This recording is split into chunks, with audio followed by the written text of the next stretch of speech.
आज हम मिलने जा रहे हैं दो दोस्तों से जिन्होंने कॉलेज के बाद 22 साल की उम्र में कोविड में ही अपना फैशन ब्रांड शुरू किया और 2 साल के अंदर इतने करोड़ों का रेवेन्यू किया कि अब दोनों ने सेम मर्सिडीज की गाड़ी भी ले ली है।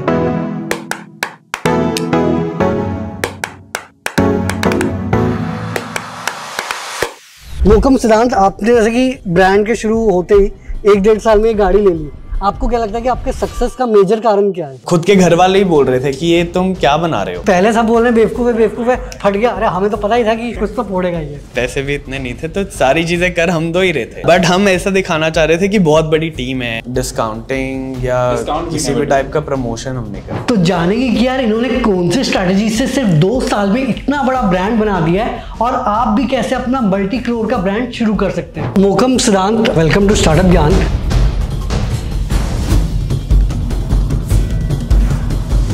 पहली बार आपने मर्सिडीज क्यों चूज करी? ये हमारा छोटा सा एक गोल था। जब हमने शुरू से कॉलेज में भी हम बात करते थे कि विल मेक समथिंग, कभी पैसे कमाएंगे तो एक गाड़ी अच्छी लेंगे। हमारा ये था इतने साल में हमें गाड़ी लेनी है। एक ये था कि 25 साल से होने से पहले गाड़ी लेनी है। We just did it for ourselves. एक अब बड़े गोल की तरफ काम करना है। छोटे छोटे गोल सेट करके वो जब अचीव करते हैं ना तो you automatically make your goal even bigger. पहले किसी को बोलो जी वैगन लेंगे, कहेंगे हाँ ले लेंगे। अब एक ले लिया तो कहते हैं फक ले लेंगे ये। हाँ, इंटरेस्टिंग। जैसे कि आप बता रहे थे कि आप दोनों ने सेम ही गाड़ी ली है, नंबर भी सेम ही है बिल्कुल। कहीं पे भी जाते हैं तो अच्छा लगता है। It's nice bro, I can't justify this. तो फिर नेक्स्ट गाड़ी का कौन सा प्लान है? G wagon? हाँ यार, जी वैगन के लिए तो काम कर रहे हैं। तो इनकी स्टोरी स्टार्ट होती है पर्ल एकेडमी में, जहाँ पे सिद्धांत सबरवाल और मोकम सिंह फैशन डिजाइनिंग पढ़ते थे। कॉलेज में उनकी मुलाकात हुई और उसके बाद उन्होंने डिसाइड किया अपना खुद का फैशन ब्रांड शुरू करने का। हम दोनों ने डिसाइड किया जब हम कॉलेज एंड करने वाले थे, थोड़ा 4th ईयर में थे, तब हम आपस में मिले थे और हम एक दूसरे की अपने आइडिएशन अच्छे लगे। दिस ये भी, इसी का भी यही एम है, मेरा भी वही एम है, हम दोनों मिलके कुछ अच्छा कर सकते हैं। पर इन्होंने ऐसे ही एक दिन जोश में आकर डिसाइड नहीं किया कि भैया हम अपना ब्रांड शुरू कर रहे हैं। एक्चुअल में उनको एक इमर्जिंग और फास्ट ग्रोइंग मार्केट में एक बड़ा गैप दिखा जिसको उन्होंने टैप इन करने का डिसाइड किया। इनिशियली द आइडिया इज कि okay there is a market, एक चीज की मार्केट है और जो लोग 20, 30, 40, 50 हजार तक खर्च रहे हैं जूतों पे, तो they really want to wear something उसके साथ। हाँ, उस वक्त एक ये भी था कि shoes were really picking up, Jordan, जीजीज।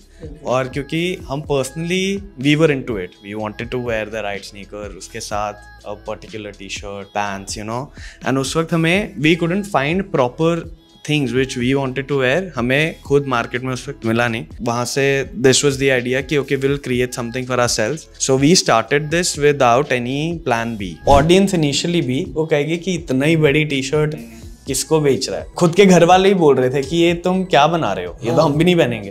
तो कहाँ है तुम्हारी ऑडियंस? हमें पता था कि ऑडियंस है, तो हमें रिजिड रहना है इस पे। सभी सोशल मीडिया में से सबसे ज्यादा फैशन से इन्फ्लुएंस लोग इंस्टाग्राम से ही होते हैं। तो मोकम और सिद्धांत ने डिसाइड किया कि अरे इंस्टाग्राम से ही वो अपना ब्रांड ब्लू ऑरेंज शुरू करेंगे। कोई भी चीज स्टार्ट करने के लिए इंस्टाग्राम पे you can just put anything, make one thing.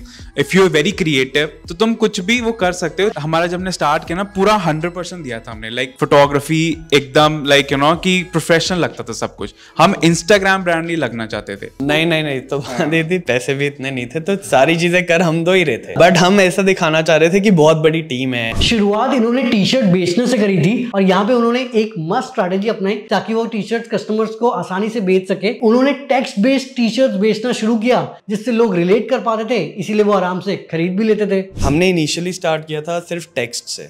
तो हमारा आइडिया था कि जो भी आप पहन रहे हो that is your way of expression.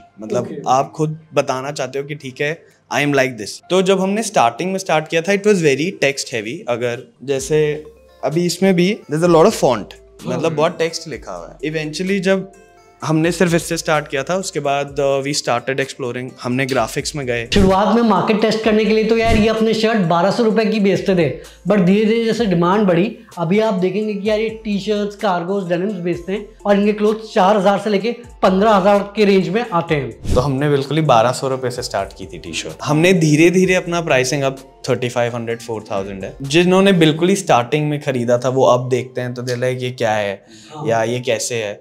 तो कुछ लोगों को जस्टिफाइड अभी भी नहीं लगता है। This is something majority of the people have accepted. तो टेंटेटिवली एक ब्रांड को कितना % मार्जिन रखना चाहिए? People keep it 30 also, but 30 से नीचे तो then कुछ फायदा नहीं है। 30-35 तो यू हैव टू कीप। बड़े ब्रांड्स जो हैं वो 10 टाइम्स 15 टाइम्स तक चले जाते हैं। गुची वगैरह अगर 10 रुपए की चीज है तो वो 30 रुपए की बेचेंगे, तो वो परसेंट नहीं, फिर वो मल्टीपल में चला जाता। इनके बिजनेस के सक्सेस के पीछे सबसे मेजर कारण है जो इनका ब्रांड का हाइप है, और इस ब्रांड के हाइप को मेंटेन करके और ग्रो करने के लिए इन्होंने 2 स्ट्रैटेजीज अपनाई। सबसे पहले ये 2-3 महीने में एक बार limited number of clothes design करके ड्रॉप करते हैं, और उससे इंटरेस्टिंग बात ये है कि यार अगर एक डिजाइन का एक कलर सोल्ड आउट हो गया तो वो उसको रीस्टॉक नहीं करते हैं, चाहे कितनी भी ज्यादा डिमांड हो। तो इससे कस्टमर्स को पता है कि यार अगर ये डिजाइन का ये कलर उनको पसंद आया है तो अभी ले लेना चाहिए, क्योंकि फिर कब सोल्ड आउट हो जाएगा वापस से मिलेगा नहीं। और हमारा एक और कॉन्सेप्ट है कि एक बार डिजाइन आ गया तो रीस्टॉक नहीं होता। रीस्टॉक नहीं होता मतलब कुछ भी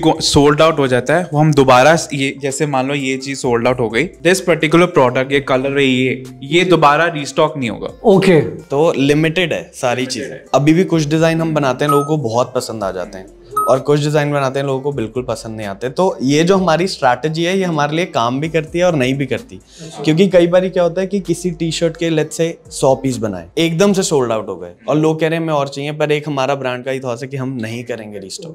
और कुछ डिजाइन ऐसे होते हैं लोगों को नहीं पसंद आ रहे, पर अब वो मेरे पास पड़ा हुआ है, तो वो फिर हाँ, तो टाइम लगता है उसको जाने में। दूसरी स्ट्रैटेजी इनकी ये कि ये कभी डिस्काउंट्स नहीं देते हैं, तो एक्सचेंज वगैरह करते हैं, बट डिस्काउंटिंग या किसी भी टाइप का प्रमोशन हम नहीं करते। तो यूजुअली जैसे बोलते हैं कि यार इंडियंस को थोड़ा डिस्काउंट पसंद है यार, जब डिस्काउंट्स होते हैं तब लोग ज्यादा खरीदते हैं। जैसे वो आपको लगा नहीं कि यार हम कस्टमर बिहेवियर चेंज करने की कोशिश कर रहे हैं, जो इतना आसान नहीं होगा। हम एक सेलिब्रेशन डिस्काउंट करते हैं, जैसे अगर जैसे हमारा स्टोर को 1 साल हो गया है, तब हम, अगर ब्रांड को 1 साल हो गया तब हमने 2 डिस्काउंट किए हैं। और ये भी बहुत रैंडम रहता है, तो इस चीज को भी समझने के लिए या ये पता करने के लिए कि अच्छा ब्लू ऑरेंज पे डिस्काउंट है, क्योंकि तब एड्स नहीं चलती या हम कुछ न्यूज़लेटर नहीं भेजते, उसके लिए it's very important for people to follow. तो वहां पे आई थिंक लॉयल ऑडियंस बनती है, क्योंकि वो बंदा हर 2-3 दिन में आपके पोस्ट या स्टोरीज देखता रहता है। एंड अभी आपके पेरेंट्स ऑफकोर्स आपने इनिशियल स्टेज में उनको भी कहा कि यार ये बनेगा कि नहीं बनेगा, अब वो देखते हैं कि इस स्केल में, तो अब उनका क्या कहना है? बिल्कुल पहन रहे हैं, उनके दोस्त भी पहन रहे हैं, और वो शुरू से सपोर्टिव, वो शुरू से थे, बट उनको ये था कि हमें समझ नहीं आ रहा एग्जैक्टली तुम क्या कर रहे हो। उनको लगता था कि बच्चे ही हैं, अभी ट्राई कर रहे हैं, देख लो क्या ऐसे। वो उनका ही था कि 1-1.5 साल करने तो फिर घूम फिर के यहीं आ गए। Every genius is once a fool, कि पहले सब बोल रहे हैं बेवकूफ है, फट गया। अरे हमें तो पता ही था कि कुछ तो लग रहा था कि इतना बेवकूफ है, हाँ, कि इतनी बेवकूफी वाली बातें कर रहा है, हमें लग ही रहा था कुछ करेगा ये, कुछ तो फोड़ेगा ये। कोई खुद का बिजनेस बहुत कम इन्वेस्टमेंट से कैसे स्टार्ट कर सकता है? हम अपनी बता देते हैं, लाइक हमें कितना लगा था। हमने इनिशियली 3 लाख हमने स्पेंड किया था। बहुत सब्जेक्टिव चीज होती है, बहुत लोग बहुत पैसा लगा के एकदम फुल लोन सारी चीजें एक साथ करके भी स्टार्ट करते हैं। हाँ, पर ऐसी बात नहीं है कि कुछ बैकग्राउंड नहीं है या जस्ट अभी स्टार्ट कर रहे हैं तो उतनी ही इन्वेस्टमेंट चाहिए। बहुत कम इन्वेस्टमेंट से भी हो जाता है। इट्स जस्ट तुम्हें खुद को क्लैरिटी होनी चाहिए और कहाँ पैसा डालना है। You should also know. वो मोटिवेशन नहीं होनी चाहिए कि पहले मैं पैसे इतने होंगे तो शुरू करूंगा। वेरी इंपॉर्टेंट कि कहीं से तुम शुरू कर लो पहले। मोकम सिद्धांत, आपने जैसे कि ब्रांड के शुरू होते ही 1-1.5 साल में एक गाड़ी ले ली, आपको क्या लगता है कि आपके सक्सेस का मेजर कारण क्या है? देखो पता है, सारी बातें ना घुमा घुमा के वहीं आ जाती है। इसका बिगेस्ट एग्जांपल मैं अपने उससे ही देता हूँ। हमारे जो हमें 1.5 साल लगा पहला स्टोर खोलने में, उसके बाद हमें 6 महीने लगे दूसरा स्टोर, और अभी 4-5 महीने में ही अब हम तीसरा स्टोर भी प्लान कर रहे हैं। तो लोग वो 1.5 साल इनिशियल का नहीं देखते, और उस 1.5 साल में भी 8 महीने ऐसे थे हमने बिल्कुल ही पैसे नहीं बना। वो बूम आता है ना, वो तुम्हें भी नहीं पता कि कब होगा। तुमने बीच में ही छोड़ दिया और ये था कि अब अगले दिन ही वो तुम्हारा चांस था।